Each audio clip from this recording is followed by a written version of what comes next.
मित्रों नमस्कार। ज्ञान सिंधु कोचिंग क्लासेस में मैं आज लेकर के आया हूं रॉबर्ट नर्सिंग होम में चैप्टर, जो कि साहित्यिक हिंदी और सामान्य हिंदी दोनों विद्यार्थियों के लिए है। ठीक है, इस चैप्टर में ये क्या है, एक रिपोर्टाज है। इस चैप्टर के लेखक कन्हैयालाल मिश्र प्रभाकर जी है, रॉबर्ट नर्सिंग होम। ठीक, वहाँ पर ये जो कन्हैयालाल मिश्र प्रभाकर हैं और अपनी पत्नी के इलाज के लिए गए हुए थे, तो वहाँ दो मदर से इनकी मुलाकात होती है, तो मदर टेरेसा और मदर मार्गरेट। तो उनकी छाप जो है इनके हृदय पर पड़ती है और ये रिपोर्टाज लिख देते हैं। तो आइए हम पढ़ते हैं आज कन्हैयालाल मिश्र प्रभाकर का लिखा हुआ रॉबर्ट नर्सिंग होम में एक रिपोर्टाज। ठीक है, इससे पहले मैं आपसे एक रिक्वेस्ट करूंगा, क्योंकि अगर आप, ये आपके लिए रिक्वेस्ट मैं कर रहा हूं कि प्लेलिस्ट बनी हुई है सन 2022 ईस्वी में जो आपका एग्ज़ाम होगा, इंटरमीडिएट की परीक्षा होगी, उसके लिए फुल प्लेलिस्ट बनी हुई है। न्यू प्लेलिस्ट है 2022 की। आप वहां से डेली लाइव क्लास का आनंद उठाते रहिए, और अगर आपने पिछले वीडियो नहीं पढ़े हैं तो पढ़ लीजिए। साथ में वेबसाइट की लिंक और डिस्क्रिप्शन में दी हुई है, और साथ में दी हुई है टेलीग्राम चैनल की लिंक। तो अगर आप टेलीग्राम ज्वाइन कर लेते हैं और वेबसाइट विजिट करते हैं तो आपको सारी पीडीएफ भी मिल जाएंगी। आइए स्टार्ट करते हैं कन्हैयालाल मिश्र प्रभाकर का लिखा हुआ रॉबर्ट नर्सिंग होम। तो रॉबर्ट नर्सिंग होम में क्या है, एक रिपोर्टाज है। ठीक है, अगर आपसे पूछेगा क्या है तो यह है रिपोर्टाज। क्या है ये? एक रिपोर्टाज है। और लिखा किसने? कन्हैयालाल मिश्र प्रभाकर ने। अच्छा, उन दिनों ये जो कन्हैयालाल मिश्र प्रभाकर थे ये रॉबर्ट नर्सिंग होम में गए थे, तो वहां पे शायद इनकी पत्नी बीमार थी, कुछ ऐसा था। तो अब भैया नर्सिंग होम में कौन जाता है? जब कोई बीमार होता तभी जाता है। तो वहाँ गए और देखा उन्होंने, एक मदर मार्गरेट थी और एक मदर टेरेसा थी, दोनों लोगों को देखा इन्होंने। तो उन्हीं की छाप इनके हृदय पर पड़ी और उन्होंने ऐसा रिपोर्टाज लिखा। कल तक जिनका अतिथि था आज उनका परिचारक हो गया। परिचारक मतलब सेवा करने वाला। क्योंकि मेरी अतिथेया अचानक रोग की लपेट में आ गई थी। आतिथेया समझ रहे हो? पत्नी। उन्हें इंदौर के रॉबर्ट नर्सिंग होम में लाना पड़ा। यह है सितंबर 1951। यह है सितंबर 1951। रोग का आघात पूरे वेग में, परिणाम कपकपाता और वातावरण चिंता से घेरा कि हम सब सुस्त। तभी मैंने चौंक कर देखा कि अपने विशिष्ट धवल वेश में आच्छादित एक नारी कमरे में आ गई है। अच्छा, वो नारी कौन थी? अभी देखना। एक नारी जो थी वो व्हाइट ड्रेस पहने हुए थी और उसी व्हाइट ड्रेस में आ गई उस कमरे में। तो लेखक कह रहा कि देह उनकी कोई 45 वसंत देखी। 45 वसंत देखी का मतलब है 45 साल की होगी। वर्ण हिम श्वेत। वर्ण मतलब रंग उनका कैसा था? बिल्कुल बर्फ जैसा सफेद, पर अरुणोदय की रेखाओं से अनुरंजित। परंतु जैसे अरुणोदय अर्थात सूर्योदय की रेखाएं होती हैं, उनसे अनुरंजित माने चमत्कृत था, यानी थोड़ा सा लालिमा से युक्त। कद लंबा और सुता सधा, यानी कद लंबा था और नपा तुला था। सुता सुधा मतलब नपा तुला था। लंबा मुंह अच्छा नहीं लगता। बीमार के पास लंबा मुंह नहीं, आते ही उन्होंने कहा। मतलब लंबा मुंह का, अब कोई बीमार है यार, उसके कैंसर है, आप बार बार उसके पलंग पे पास जाएंगे और बड़ा लंबा मुंह के दूसरे रिश्तेदार से बोलेंगे, अरे कैंसरवा हो गया है, कैंसरवा में कोई ठीक नहीं होता है, ये जो बड़ा प्रगाढ़ रोग है, देखो डॉक्टर का बोले हैं 1 महीना चले। तो क्या इससे होगा कि आपकी जबान, आपका मुंह लंबा हो रहा है, जिससे मरीज को घबराहट हो रही, यार अब मैं तो थोड़े दिन जीऊंगा। डॉक्टर ने जवाब दे दिया। तो वही मां ने कहा, आते ही उन्होंने कहा कि लंबा मुंह अच्छा नहीं लगता, बीमार के पास लंबा मुंह नहीं। यानी आप सभी लोग चुप रहो। भाषा सुधरी, उच्चारण साफ और स्वर आदेश का। पर आदेश ना नायक का ना अधिकारी का, पूर्णतया मां का। मतलब उन्होंने आदेश तो देती थी, वो नर्स थी, आदेश तो देती थी, लेकिन ना अधिनायक का था, अधिनायक मतलब राजा, ना तो राजा का ना अधिकारी का। उनका जो स्वर्ण और आदेश, स्वर जो आदेश देने वाला था, एकदम माँ जैसा लगता था। जिसका आरंभ होता है शिकंजे से और अंत होता है गोद में। जिसका आरंभ बड़े तीखे स्वर से होता है लेकिन उसका अंत बड़ा मीठा हो जाता है, माँ के आदेश का। हाँ वो माँ ही थी। हाँ वो माँ ही थी, होम की अध्यक्षा मदर टेरेसा। कौन थी? Mother Teresa. मातृभूमि जिसकी फ्रांस और कर्मभूमि भारत था। उभरती तरुणाई से उम्र के इस ढलाव तक रोगियों की सेवा में लवलीन अर्थात तल्लीन, यही काम, यही धाम, यही राग, यही चाव और बस यही यही सब कुछ यही उनका था। पूरा जीवन उनका समर्पित था रोगियों की सेवा के लिए। ऐसे इस न्यौछावरता को, ऐसे इस उत्सर्ग को मैं प्रणाम करता हूं। उन्होंने रोगी के दोनों म्लान, म्लान माने मलिन, कपोल माने गालों पर अपने चांदनी चर्चित हाथों से थपथपाए। मतलब एक रोगी था तो उन्होंने, लेखक क्या देख रहा है कि दोनों जो मलिन उसके गाल सूख गए थे यार, कि मतलब वो बड़ा उदास था कि मैं रोगी हूं। तो चांदनी चर्चित हाथ, मतलब चांदनी चर्चित मतलब चांदनी जैसे बिल्कुल धवल सफेद हाथ जो उनके थे, दोनों हाथों से उसके मुंह को थपथपाया। उसके सूखे अधरों पर चांदी की सी एक रेखा खिंच गई। अब चांदी की रेखा खिंचना मतलब वो मुस्कुरा उठा। मुझे लगा कि वातावरण का तनाव कुछ कम हो गया, अर्थात टेंशन कुछ कम हो गई।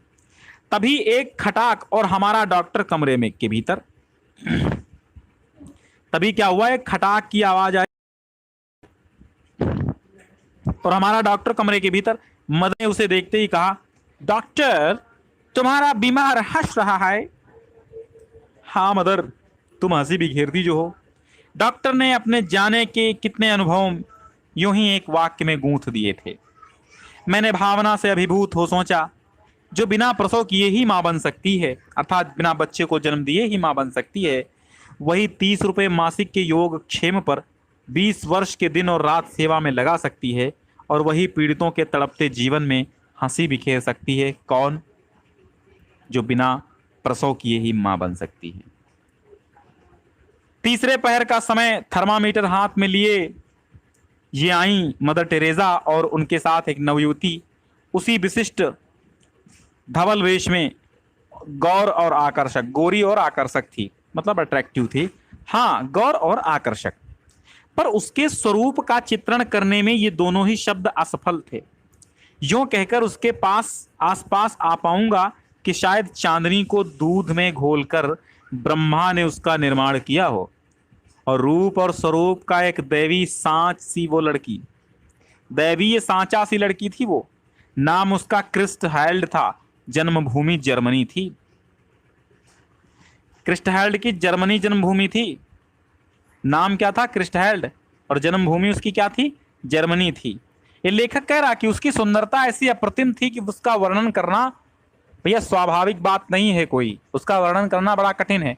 ऐसा लगता था जैसे कि ईश्वर ने उसको स्वयं ही किसी सांचे में ढाल करके बनाया हो और दूध से युक्त चांदनी को उसी में डुबो दिया हो, मिक्स कर दिया हो। फ्रांस की पुत्री मदर टेरेसा और जर्मनी की दुहिता क्रिस्टहाइल्ड एक साथ। वाह! फ्रांस की पुत्री मदर टेरेसा थी और जर्मनी की दुहिता माने पुत्री क्रिस्टहाइल्ड थी, यानी वो जर्मनी की रहने वाली थी क्रिस्टहाइल्ड, और फ्रांस की जो रहने वाली थी वो मदर टेरेसा थी। एक साथ, एक रूप, एक ध्येय, एक रस। तुम्हारा देश महान है, जो युद्ध के देवता हिटलर को भी जन्म दे सकता है, और तुम्हारे जैसी सेवाशील बालिका को भी। मैंने उससे कहा। तो दर्प से दीप्त हो वो स्टैच्यू हो गई। मतलब अब लेखक यहां समझिएगा कि लेखक क्या कह रहा है। लेखक क्या कह रहा है कि फ्रांस की जो थी वो मदर टेरेसा थी और जर्मनी की जो थी वो क्रिस्टहाइल्ड थी, और दोनों देश जो थे वो आपस में शत्रु थे। ठीक है, जर्मनी और फ्रांस दोनों का युद्ध हुआ था, दोनों शत्रु देश थे आपस में, लेकिन दोनों का एक ही रूप था, एक ही ध्येय लक्ष्य था और एक ही रस था। दोनों मृदुल थी, मीठी थी, सत्कार में लगी रहती थी, मुस्कुराहट बिखेरती थी। तो लेखक कहता तुम्हारा देश महान है, जो युद्ध के देवता हिटलर को भी जन्म दे सकता है और तुम्हारे जैसी सेवाशीला बालिका को भी। जर्मनी की बात कर रही हूं, मतलब क्रिस्टहाइल्ड से कह रहे हैं लेखक कि आपका देश जो जर्मनी है वो महान है, जो युद्ध के देवता हिटलर को भी जन्म दे सकता है और तुम्हारे जैसी सेवाशीला बालिका को भी। मैंने उससे कहा। तो दर्प से दीप्त हो वो स्टैचू हो गई। दर्प मतलब घमंड से प्रदीप्त होकर के, थोड़ा सा गर्व से गर्दन ऊंची करके स्टैचू एकदम मूर्ति की भांति हो गई, और अपना दाहिना पैर पृथ्वी पर वेग से ठोंक कर बोली, यस यस। वो दूसरे कमरे में चली गई तो मदर टेरेसा को टटोला। अब मदर टेरेसा को टटोला लेखक क्या बोलता मदर टेरेसा से, बोलता है आप इस जर्मनी लड़की के साथ प्यार से रहती हैं? बोली हाँ, वह भी तो ईश्वर के लिए काम करती है और मैं भी, फिर प्यार क्यों न हो। मैंने नस्तर चुभाया। तो पर फ्रांसो को हिटलर ने पददलित किया था, कुचला था, रौंदा था, ये आप कैसे भूल सकती हैं मदर टेरेसा? अब देखो लेखक कहता है कि नस्तर तेज था। जो नस्तर उसने चुभोया था, लेखक ने नस्तर यही चुभोया था कि यार तुमको जर्मनी वाले हिटलर ने तुम्हारे देश को रौंदा था और उसी से आप प्रेम करती, प्यार के साथ रहती हैं उस लड़की के साथ। उसी का नाम, उसी का गांव जो था, उसी का शहर जो उसी का मूल स्थान था, जन्मभूमि थी, वो जर्मनी थी और जर्मनी ने ही आपके फ्रांस को रौंदा था। तो आप इसके साथ प्रेम से रहते हैं, क्रिस्टहेल्ड के साथ। तो माँ टेरेसा बोली कि हम दोनों एक ही ईश्वर के लिए काम करते हैं, इसलिए प्यार दोनों में है, क्यों ना हो। तो ये नस्तर चुभोया। लेखक कहता मैंने नस्तर चुभोया कि फ्रांस को तो हिटलर ने मारा था, दलित किया था, कुचला था, ये आप कैसे भूल सकती हैं। तो ये नस्तर जो तेज था, ठीक है, ये जो पिन चुभोई लेखक ने, वो तेज थी। चुभन गहरी थी पर मदर का कलेजा उससे अछूता रहा, यानी मदर को उससे कोई फर्क नहीं पड़ा। बोली हिटलर बुरा था, उसने लड़ाई छेड़ी, पर उससे इस लड़की का भी तो घर ढह गया था और मेरा भी। हम दोनों एक हैं, हम दोनों एक। मदर टेरेसा ने झूम में इतने गहरे डूब कर कहा कि जैसे मैंने उनसे उनकी लड़की छीन रहा था और उन्होंने पहले ही दांव में मुझे चारों खाने दे मारा। अर्थात लेखक हार गया। लेखक सोच रहा था लाओ इनका थोड़ा सा किरकिरी पैदा करें इनके दोनों के बीच में, लेकिन माँ थी कि उनका कलेजा इतना प्रेम से भरा था कि वो ईश्वर के बारे में सोचती थी कि ईश्वर ने हम दोनों को बनाया और दोनों को एक ही काम सौंपा है, तो हम दोनों में प्रेम होना चाहिए। मदर चली गई। लेखक कहता है कि मैं सोचता रहा कि मनुष्य के बीच मनुष्य ने कितनी ही दीवारें खड़ी की हैं, ऊंची दीवारें, मजबूत फौलादी दीवारें, भूगोल की दीवारें, जाति वर्ग की दीवारें, कितनी मनहूस, कितनी नगण्य, पर कितनी अजेय। देखो लेखक यहाँ क्या कह रहा है, ये अंडरलाइन में आ सकता है आप कि इसकी व्याख्या करें, रेखांकित अंश। तो जब मदर चली गई तो लेखक कहता मैं सोचता रहा कि आदमी ने आदमी के बीच में बहुत ही सी दीवारें खड़ी कर दी, और वो दीवारें बहुत सारी ऊंची दीवारें, बहुत मजबूत दीवारें। ये दीवारें कैसी थी? किसी ने भूगोल की दीवारें अर्थात देश देश के बीच में दीवारें खड़ी की, किसी ने जाति और वर्ग के बीच में दीवारें खड़ी कर दी। ये बहुत ही मनहूस थी, बहुत ही नगण्य थी। नगण्य मतलब गणना योग्य नहीं थी, बेकार थी दीवारें। कितनी अजेय थी, मतलब कितनी अजेय। लेकिन ये कितनी अजेय, अजेय मतलब जितना जिनको जीता जा सके उनको जीता जा सकता। जो मनुष्य और मनुष्य के बीच में दीवार खड़ी है उस दीवार को जीता जा सकता, अजेय है। क्रिस्टहेल्ड के पिता जर्मनी में एक कॉलेज के प्रिंसिपल हैं। उसने अभी 5 वर्षों के लिए ही सेवा का व्रत लिया है। रोगिणी के गहरे काले बाल देखकर उसने कहा तुम्हारे काले बाल मेरे पिता के से हैं। कहा कि वो स्मृतियों में खो सी गई। मुझे लगा कि मैं ही क्रिस्टहेल्ड हूँ, अपने माता पिता से हजारों मील दूर एक अजनबी देश में अकेली खोई छली सी, और मेरी आंखें भर आईं। लेखक कहता है कि मुझे लगा कि मैं ही क्रिस्टहेल्ड हूँ, क्योंकि उसने अपने पिता की यादों में जो आंखें खोल ली थी और टकटकी लगा के उसकी यादों में खो गई थी। तो उससे लेखक को लगा कि मैं ही क्रिस्टहेल्ड हूँ और अपने माता पिता से हजारों मील दूर हूँ, एक अजनबी देश में अकेली खोई छली सी, और मेरी आंखें भर गईं। लड़की मेरे आंसुओं में डूब डूब गई और किनारा पाने को उसने जल्दी से जल्दी उन्हें अपने रूमाल से पोंछ दिया। उसकी सदा हंसती सम हो, नरम हो आई, पर जरा भी नम नहीं। मैंने पूछा घर से चलते समय रोई थी तुम? उसका भोला उत्तर ना, माँ बहुत रोई थी। फटी आंखों की कुछ देर मैं उससे देखता रहा, तब कुछ बिस्किट उसे भेंट किए। बोली धन्यवाद, थैंक यू, तांगशू। तांगशू, ये तांगशू क्या है? ये जर्मनी की भाषा है, जर्मन बोलती थी। तांगशू मतलब थैंक यू। अक्सर हिंदी, अंग्रेजी, जर्मन भाषाओं के शब्द मिलाकर वो बोलती थी। उसने कहा धन्यवाद, थैंक यू, तांगशू। है ना। तो हम सब हंस पड़े और वो हंसती हंसती भाग गई। मदर टेरेसा बातों के मूड में थी। मैंने उनके हृदय मानस में चोर दरवाजे से झांका। मदर घर से आने के बाद फिर घर नहीं गई, कभी मिलने जुलने भी नहीं।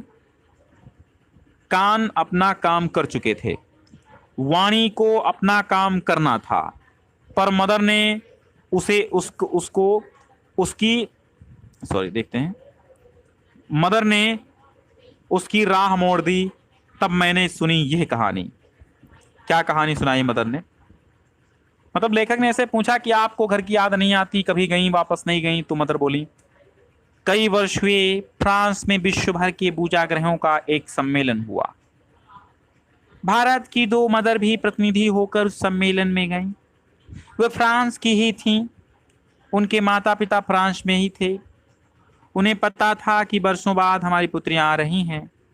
दोनों माताएं अपनी पुत्रियों का स्वागत करने जहाज पर आईं, पर विचित्र बात यह हुई कि वे दोनों अपनी पुत्रियों को पहचान न पाईं और आपस में कहती रहीं कि तुम्हारी बेटी कौन सी है। अंत में उनका नाम पूछा और तब गले मिली। मतलब कहने की ये है कि मदर टेरेसा बहुत कम उम्र में हिंदुस्तान आ गई थी। हिंदुस्तान, इस धरती माता की सेवा करने के लिए, यहाँ के सपूतों की, यहाँ के प्राणियों की सेवा करने के लिए। तो जब वो वहाँ गई थी वापस जहाज से, तो इनके माता पिता इन दोनों बच्चियों को पहचान नहीं पाए थे। ठीक है, क्यों? क्योंकि ये जवान हो चुकी थी। बचपन में आई और जवान हो गई, यानी पढ़ाई के टाइम आई और जवान हो गई। तो नाम पूछकर दोनों के माता पिता ने गले लगाया था। कहानी पूरी हुई तो कई प्रश्न उठे, पर मदर टेरेसा उठते न उठते भाग गईं। निश्चय ही उन दोनों अनपहचानी पुत्रियों में वे एक स्वयं थीं। बस इतना ही एक दिन में मैं उनसे और कहला सका। घर से बहुत चिट्ठी आती है, तो मैं यहाँ के किसी स्थान का फोटो भेज देती हूँ। रोग पूरे उभार पर था, रोगी के लिए असह्य। मदर टेरेसा ने कहा, तुम्हारे लिए आज विनती करूंगी। उनका चेहरा उस समय भक्त की श्रद्धा से प्रोद्भासित हो उठा था। रोगी ने कहा, कल भी करना मदर। मदर के स्वर में मिश्री ही मिश्री, पर मिश्री कूजे की थी, जो मिठास तो तुरंत देती थी पर घुलती तुरंत नहीं, और बल का प्रयोग हो तो मसूड़े तक छील देती। बोली, ना, कल उसके लिए करूंगी जिसे सबसे अधिक कष्ट होगा। जैसे 1000 वाट का बल्ब मेरी आंखों में कौंध आया। मैंने बहुतों को रूप से पाते देखा था, बहुतों को धन से और गुणों से भी बहुतों को पाते देखा था, पर मानवता के आंगन में समर्पण और प्राप्ति का यह अद्भुत सौम्य स्वरूप आज अपनी ही आंखों देखा कि कोई अपनी पीड़ा से किसी को पाए और किसी का उत्सर्ग सदा किसी की पीड़ा के लिए ही सुरक्षित रहे। समझ पाए आप क्या कहना चाहता है लेखक? कहता है कि लोगों को हमने देखा कि किसी ने रूप पाया, किसी ने धन पाया, किसी ने गुण पाया, परंतु मानवता के आंगन में समर्पण और प्राप्ति का ये अद्भुत सौम्य स्वरूप था जो अपनी ही आंखों से देखा था। और कोई अपनी पीड़ा से किसी को पाए और किसी का उत्सर्ग सदा किसी की पीड़ा के लिए, मतलब उनका उत्सर्ग, उनका मदर का बलिदान जो था वो दूसरों की पीड़ा के लिए था। ऊपर के बरामदे में खड़े खड़े मैंने एक जादू की पुड़िया देखी, जीती जागती जादू की पुड़िया। आदमियों को मक्खी बनाने वाला कामरूप का जादू नहीं, मक्खियों को आदमी बनाने वाला जीवन का जादू। समझ गए? अब लेखक क्या कहना चाहता? लेखक सामने देखता है मदर मार्गरेट को, तो उनके बारे में लिखता हुआ कहता है कि मैंने बहुत सारी कहानियां ऐसी सुनी थी। वो कहानियां थी कामरूप के जादू की। कामरूप का एक जादू हुआ करता था जो मक्खियों को, आदमियों को मक्खी बनाने वाला था। लेकिन यहाँ पर क्या था? वो कामरूप का जादू नहीं था जो मक्खियों को आदमी बनाने वाला था। यहाँ पर मक्खियों जो आदमी को मक्खी बनाता था, लेकिन यहाँ पर क्या था? यहाँ मक्खियों को आदमी बनाने वाला जीवन का जादू था। होम की सबसे बड़ी बुढ़िया थी मदर मार्गरेट। कद इतना नाटा कि उन्हें गुड़िया कहा जा सके, मतलब बहुत छोटी थी, पर उनकी चाल में गजब की चुस्ती, कदम में फुर्ती और व्यवहार में मस्ती। हंसी उनकी यूं की मोतियों की बोरी खुल पड़ी हो, मतलब हंसती थी तो बत्ती सी बाहर आ जाती थी।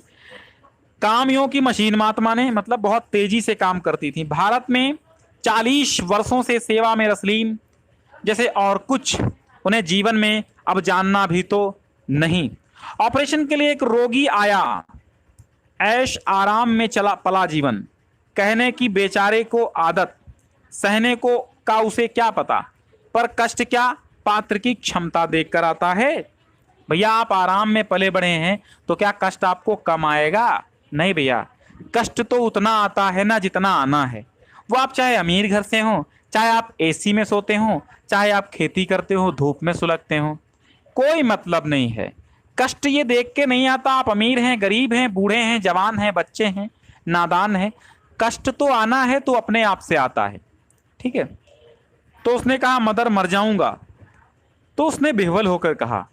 वातावरण चीत्कार की बेहवलता से भर गया, पर बूढ़ी मदर की हंसी के दीपक ने झपकी तक नहीं खाई, मतलब वो मुस्कुराती रही।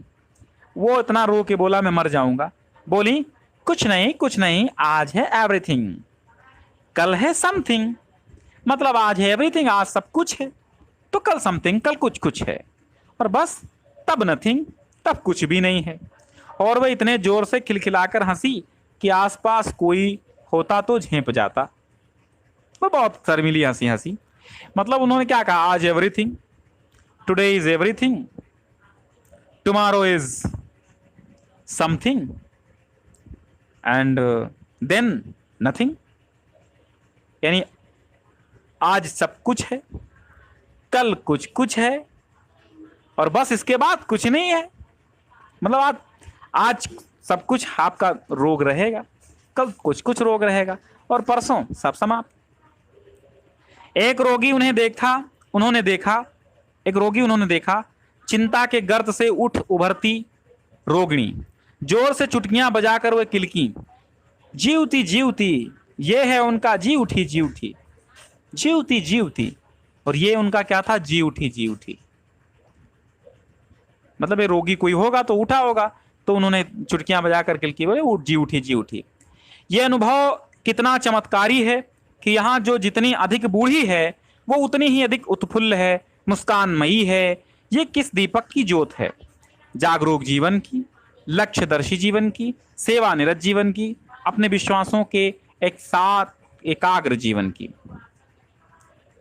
ठीक है। यह अनुभव कितना चमत्कारी है। हाँ, तो एकाग्र जीवन की, मुस्कानमयी है। ये किस दीपक की ज्योत है, जागरूक जीवन की, लक्ष्यदर्शी जीवन की, सेवानिरत जीवन की, अपने विश्वासों को के साथ एकाग्र जीवन की। भाषा के भेद रहे हैं, रहेंगे भी, पर यह ज्योत विश्व की सर्वोत्तम ज्योत है। सिस्टर क्रिस्टहेल्ड का तबादला हो गया, ट्रांसफर हो गया। अब वो धनी के भील सेवा केंद्र में काम करेंगी। ओह, उस जंगली जीवन में ये कर्पूरिका, पर कर्पूरिका तो अपने सौरभ में इतनी लीन है कि उसे स्वर्ग के अतिरिक्त और कुछ दिखता ही नहीं, सोचता ही नहीं। वो हम लोगों को मिलने आई, हंसती खिलती बिखरती फुदकती, यहाँ से जाने का उसे विषाद नहीं, दुख नहीं। एक एक नई जगह देखने का भाव उसके रोम रोम में, पर मुझे उसका जाना कचोट सा रहा था। वो दूसरे रोगियों से मिलने चली गईं। इधर उधर जाते आते वो 2-3 बार कमरे के बाहर से निकली, पर फिर एक बार भी उसने उधर नहीं झांका।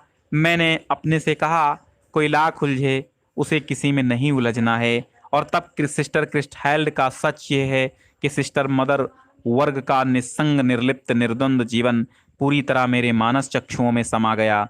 और फिर मैंने आप कहा, सिस्टर क्रिस्टहेल्ड, हम भारतवासी गीता को कंठ में रखकर धनी हुए, पर तुम उसे जीवन में ले कृतार्थ हुई। मतलब हम लोगों ने तो केवल गीता को पढ़ा है, जीवन में नहीं उतारा है। लेकिन कन्हैयालाल मिश्र प्रभाकर कहते हैं कि वो जो मैडम क्रिस्टहेल्ड थी, उन्होंने जीवन में अपनी गीता के सारांश को उतारा था, भगवत गीता के हिसाब से जीवन जिया था। तो बच्चों, ये पाठ तो यहीं समाप्त होता। थोड़ा सा मैं आपको इसका एक लेके आया हूं सारांश टाइप में, क्योंकि कुछ बच्चों को पाठ समझ में नहीं आता, तो मैं सारांश समझा रहा हूं। कल मैं इसके गद्यांश करवा दूंगा, कल मैं हो सकता 2 वीडियोस दे दूं आपको, तो कल मैं गद्यांश भी इसके करवा दूंगा। टेंशन आपको नहीं लेनी है, मैं खुद ले रहा हूं। तो लेख में लेखक ने इंदौर के रॉबर्ट नर्सिंग होम के एक साधारण घटना को बड़े मार्मिक ढंग से प्रस्तुत किया है। वो घटना हमारे लिए सच्चे धर्म अर्थात मानव सेवा और समता का पाठ पढ़ाने वाली घटना बन गई। लेखक का अतिथि से परिचारक बनना पहले पॉइंट पे आता है। लेखक कल तक जिनका अतिथि था आज उनका सेवक बन गया था, क्योंकि उसकी आतिथेया अचानक बीमार हो गई और लेखक ने उन्हें इंदौर के रॉबर्ट नर्सिंग होम में भर्ती कराया। नर्सिंग होम में लेखक की मुलाकात महिला नर्सों से होती है जो मां के समान भावनाओं को अपने चेहरे एवं गतिविधियों में समाहित किए हुए हैं। मां समान दिखने वाली एक नर्स ने लेखक के मरीज के होंठों पर हंसी ला दी थी। मदर टेरेसा और क्रिस्ट हेल्ड के मधुर संबंध के बारे में लेखक ने बताया इस पाठ में। फ्रांस की रहने वाली मदर टेरेसा और जर्मनी की रहने वाली क्रिस्ट हेल्ड दोनों के रूप रस ध्येय सब एक जैसे लग रहे थे। दोनों में कहीं से भी असमानता नजर नहीं आ रही थी। लेखक को ये जानने की अत्यधिक उत्सुकता हुई कि जर्मनी के हिटलर ने फ्रांस को तबाह कर दिया था। दोनों एक दूसरे के शत्रु देश बन गए थे, लेकिन यहाँ तो शत्रु देश की नर्सों के बीच मित्रता का अद्भुत संगम दिख रहा था। और इसी दौरान लेखक को ये आभास हुआ कि दोनों महिला नर्सें विरोधी देशों में होने के बावजूद एक हैं, उन्हें एक दूसरे से अलग नहीं किया जा सकता।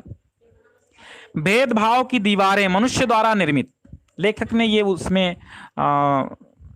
ने इसमें पाठ में बताया है कि जो भेदभाव की दीवारें हैं, मदर टेरेसा एवं क्रिस्ट हेल्ड के अनुभव से अनुभूत हुआ कि वास्तव में धर्म, जाति, राष्ट्र, वर्ग आदि को आधार बनाकर मनुष्य के बीच भेदभाव करने वाले वास्तव में मनुष्य ही हैं।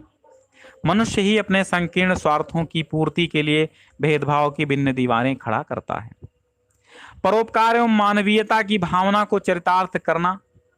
लेखक कहना चाहता है कि रॉबर्ट नर्सिंग होम की महिला नर्सें जिस आत्मीयता, ममता, स्नेह, सहानुभूति की भावना से रोगियों की सेवा कर रही हैं, वो सचमुच सभी के लिए अनुकरणीय है।